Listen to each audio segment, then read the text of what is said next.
All right, it is nighttime, so we apologize. There's Jim. Hey Jim. Oh, you look nice under this. Look at that beautiful moon up there. There's Jim. Anyway, we are doing a video on how to properly winterize your vehicle, because a lot of people don't know. They think they know, then all their crap freezes, their fixtures bust, pipes bust, fittings bust, all that good stuff. So here's what you do. And it's dark, and I apologize in advance for the lighting, but we're gonna do the best we can. No, that's okay. So what we did was, pop this off. We added a 1/4 inch. This fits onto the end of a regular air compressor. It's just a little Harbor Freight $50, $60 air compressor. It's a 1/4 inch fitting. That fits onto here, which has a valve that allows you to turn it on to let air flow in and out.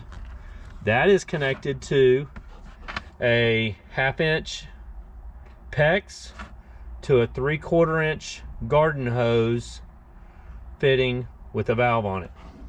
So one of them is for air, the other one is for water. You're going to connect those two together.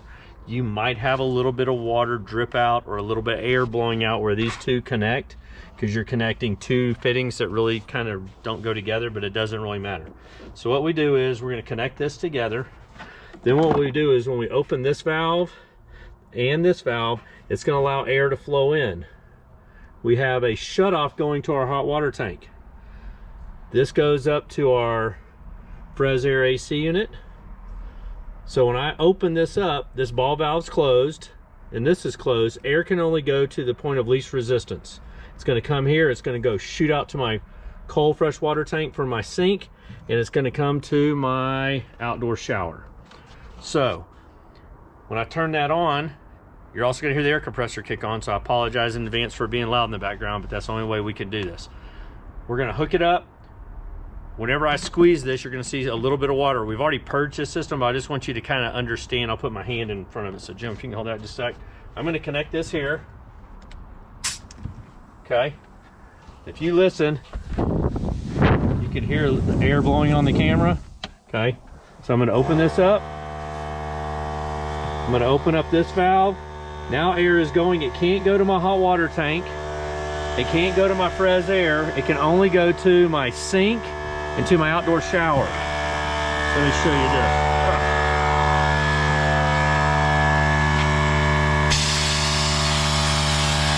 You see how the moisture blew out? And now it's just air. You can hear the air. Okay, if I let off there, nothing is coming out of there. Now we're gonna go inside the van. It's dark outside, sorry about this, but so this is my fresh water, my filtered water. If I turn that on, see, you can hear it. A little bit of water is dribbling out. What's happening is it's pushing air through the double filtered water thing in the back and then out through here. We've already purged it, but you can still see there's just a little bit of drops of water still coming out. So I'm gonna shut that off. Air is building up in the lines. It has nowhere to go. Now, so if I push this backwards, it's going to go toward my hot water. When I open it, it doesn't do anything. Look. That's because I have that valve shut off going to my hot water heater. So the air can only go to the fresh water. So now I'm going to pull this to my fresh water side. And when I open this, hear it, see it? It's blowing water out. Now it's just a little bit of moisture in there. What you want to do is, and I'll shut it off, I'll let it build up a little pressure. You want to do this over and over until all of them are blowing nothing but just a little bit of mist. Then you know that there's no pockets of water anywhere in your lines. Now, we'll do that again. I'm going to go toward cold. I'm going to open it. Nothing but air coming out. I'm going to close that. I'm going to go to hot. I'm going to test this real quick. Just a couple little drops of water coming out. Okay, so while water pressure is building up, I'm gonna go open the valve to my hot water tank. Now we've already purged it. I'm gonna open this. That's gonna allow, normal would be water, but right now it's air going into my hot water tank. So now, I know y'all are gonna bitch all about the lighting, but you know.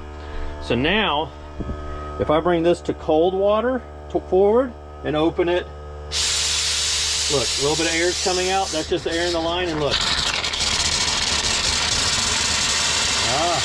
Just flowing out. That's through the hot water tank. But if I put on hot, you can see a lot of it's coming out.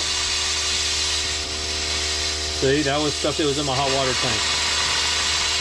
I'm gonna put it in the middle. Now it's pulling from the cold and the hot. So you want to open up your hot water tank and blow all the water out of that too, because those little fittings are notorious for screwing up. So now, hot, cold, still getting just a little bit of stuff in the lines. Oh, I'm sorry, that's hot, forward. That was backwards. So it's just blowing air through my hot water tank that way. And I see a little bit of water dribbling out. Cool. So hopefully that makes sense to everybody. Anyway, I'm just gonna leave that on. We're gonna let it purge a little bit more. Sometimes, oh, another thing, you don't want your, yeah, see, that's almost down to nothing. So you want to let it build up a little bit of pressure. So what you'll do is come in here, shut this off, so no air can come out into my system. I'm gonna go ahead and shut off my hot water tank. You want to let the air pressure build up in your air compressor. You don't want more than 50 psi. Because if you do, then you can blow out some of these old valves in your pumps and things like that. These air, water pressure fixtures aren't made to go more than about 30 to 40 psi of water pressure. So you want to keep the air low also. And I'm sure someone's going to go, oh, they're rated at 50 or 60. You know what the heck I'm talking about. It doesn't really matter. The thing is that you understand the principle of what we're trying to do is blow major amounts of water out so that nothing freezes. A little pressure's built up. Okay, I'm going to open this back up again. Jim, go ahead and point that away and squeeze it, and you will see. You see that burst of moisture come out. So you just want to keep doing that. If I was to put my vehicle away for the winter, I would do it for an hour. Sit out here, just keep turning things on and off, let air pressure build up, blow it out, blow it out, blow it out, until your system's 99.9% purged. And then you should be good for the winter. If you are a person that lives in your van, then you better keep the inside of your van above 32 degrees, or you will have water freeze in your pipes, and it will break and crack, or flex and leak, and then you'll have problems. There's nothing you can do about it. Anyway, hope that helps everybody for winterizing your vehicles. You got anything to say, Jim? Peace out. Good job, Donnie. All right, we'll talk to y'all later. Bye. All right, Donnie and Jim here. We're doing a test. So I had a great idea because lithium-ion batteries hate being cold. So we're gonna come over this way so y'all can have some pretty mountains in the background. See the mountains way over there? Probably not. Anyway, so what I did was I bought a 12-volt electric blanket, cut the ends off where it plugs in a cigarette lighter, put two little leads, hardwired it into my 12-volt panel, and I just lay that across my batteries to keep my batteries warm.